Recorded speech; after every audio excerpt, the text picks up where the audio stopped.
So படம் ஓவராலாக நல்லா தான் இருக்கு. ஸோ 2 times வாட்சபிளா இருக்கு. அண்ட் பார்க்கலாம் படம் கண்டிப்பா. சிம்புக்காக பார்க்கலாம் ப்ரோ. படத்துல பொண்ணுங்களை கூட தொடாம நடிப்பாரு அந்த டிஆர் நன்சியாடா.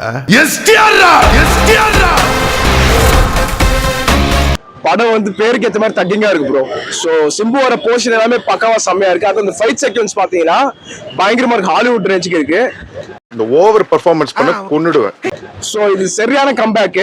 ஆக்சுவலா வந்து சிம்பு ப்ரூவ் பண்ணிருக்காரு, நான் ஹீரோ மெட்டீரியல் மட்டும் இல்லடா, நான் வில்லனிஸ் பண்ணாதான்னு சொல்லிட்டு. வாழ்க்கையில ஃபர்ஸ்ட் யாரு முன்னாடி போறாங்கிறது முக்கியம் இல்ல, லாஸ்ட்ல யாரு ஃபர்ஸ்ட் வராங்கிறது தான் முக்கியம். கட்டம் கட்டி இறங்கி அடிச்சிருக்காப்புல. விரலாட்டுறேன் நான், விரலாட்டுறவன் இல்லடா, விரல விட்டு ஆட்டுறவன். எஸ்டிஆர் 51 இதை விட சூப்பரா இருக்கும், ஃபைரா இருக்கும். அதை பாருங்க எப்படி இருக்குன்ட்டு. God of love. ஸோ சான்ஸே இல்ல, வேற லெவல். சப்போர்ட் பண்ணி இந்த படத்துக்கு எவ்வளவு நீங்க சப்போர்ட் பண்ணீங்களோ அதுக்கேற்ற மாதிரி அந்த ஃபிலிம்க்கு நீங்க பண்ணுங்க. So have a nice day. என்ன ஒரு தாட் ப்ராசஸ், என்ன ஒரு தொலை தூர நோக்கு பார்வை சிந்தனை. உண்மையிலே கிரேட் நீங்களாம்.